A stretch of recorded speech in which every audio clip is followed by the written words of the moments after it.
Colorado is known for its mountains, but most people see them from the window of a car buzzing along the freeway. But taking a 2-day bike tour along back roads and bike paths allows you to get off the beaten path and see it from a completely different perspective. Right here, and now we're on gravel, and this is Shrine Pass that we're going up over. We're headed over to Red Cliff.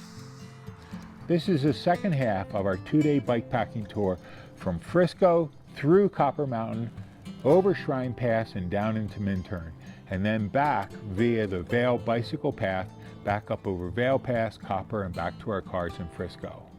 Right after we left Red Cliff, we were stopped because they were resurfacing the road.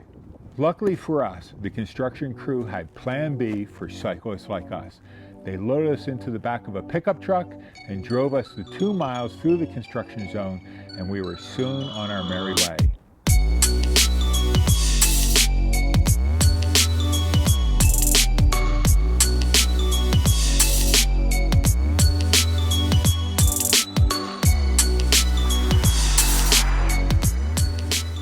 Soon after you start your way down Battle Mountain, you pass the ghost town of Gilman. It sits on the saddle of a mountain overlooking the Eagle River Canyon down below it. The Gilman mine was down along the river. The mine ran from 1886 to 1984 when it was closed because it was no longer profitable, and it was then a super fun cleanup site. Historical sites like this really capture my attention, but we gotta get down to Minturn, to our destination for today.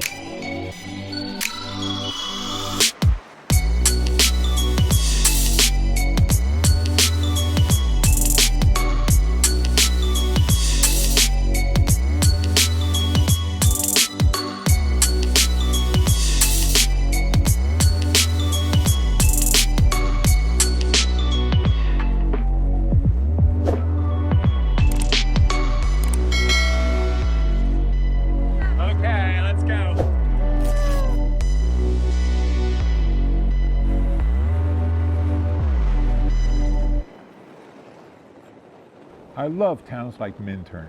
They have all the charm and character of the Old West, but they are not tourist traps. We're staying at the Minturn Inn, which has a grand total of 9 rooms.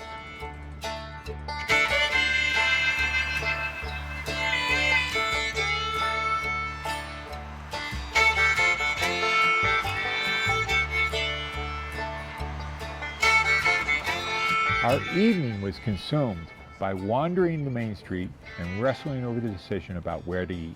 We finally settled on Rocky Mountain Tacos. I can't remember what I had, but it was really good.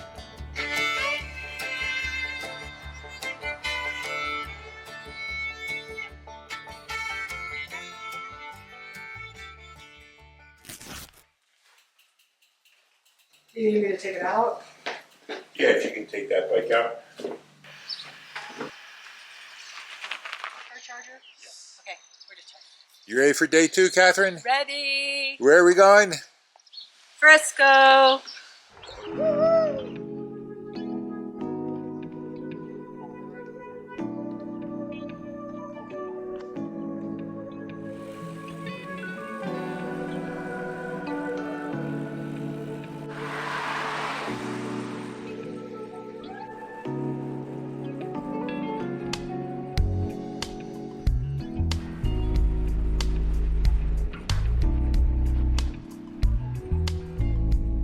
Crossing under I-70.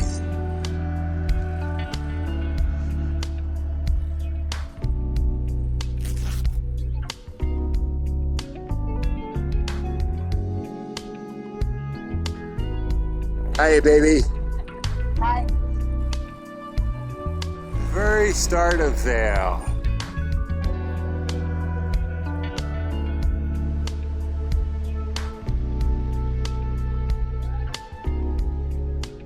You'll go right through town, follow the stencils on the road, and you'll get back on the bike path. Okay. Through the golf course, Got it. and then the frontage road up to Vail Pass and up and over. My wife and I rode from Frisco to Vail, spent the night here and rode back on our honeymoon.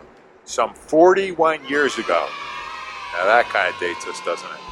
Today I decided to ride my e-bike because it just lets me go a lot faster, carry more gear, smell the roses, and have a lot more fun. The middle compartment is mainly gear, clothing, and then snacks and stuff up there.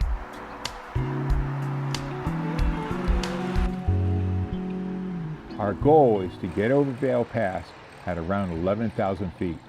It's a whopper, a 16-mile climb that just keeps giving and giving and giving. Bike trail now goes onto this old road that dead ends, but it's kind of like a biker's paradise.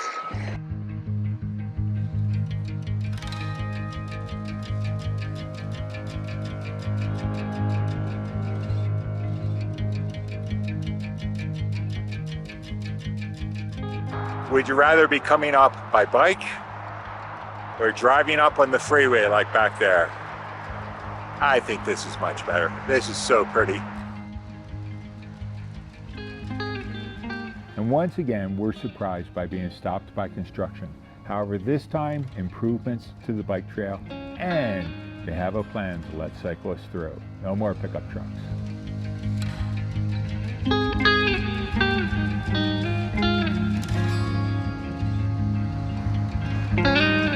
Getting close to the top of Vail Pass. 16-mile hill. This is quite the grunt, even with an e-bike. You're near the freeway, and then you get these really beautiful little sections off through the woods. Very pretty.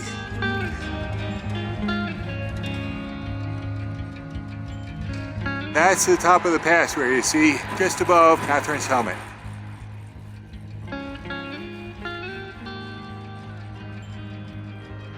Very top of Vail Pass, 11,000 feet and something, I think. At the very top of Vail Pass, we had one of those serendipitous encounters.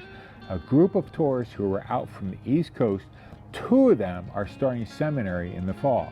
So we had a great time talking with them about courses, different schools and stuff like that. It was amazing. It's an incredible trail, isn't it? Incredible trail, incredible scenery. Yeah. Much better on an e-bike than a normal bike. Yeah. Yes, definitely. Drop a comment if you are part of that group. I would love to hear from you guys. Now the question is going to be whether we can make it before the rain hits. I think we will. It's all downhill. But we had to put jackets on because the temperature really dropped.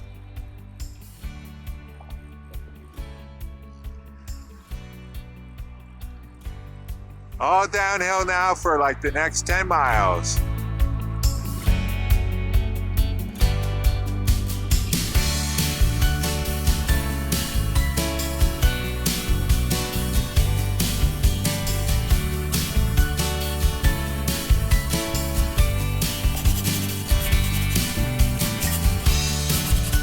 I've included links under this video so that you can see the route if you're interested in doing it yourself.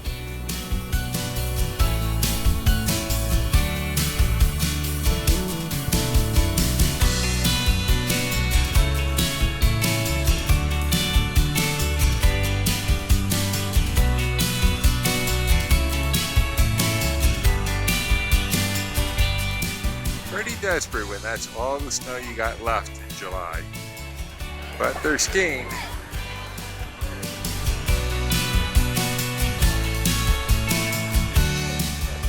What you doing? Put my leg warmers on. It got cold.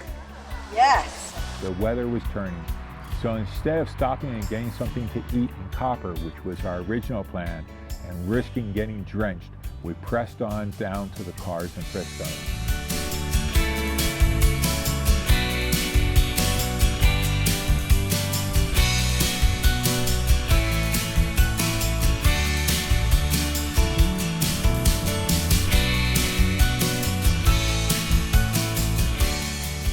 Normally at the end of the ride, I would love to get a clip or 2 of us high-fiving each other and saying how we had such a great ride.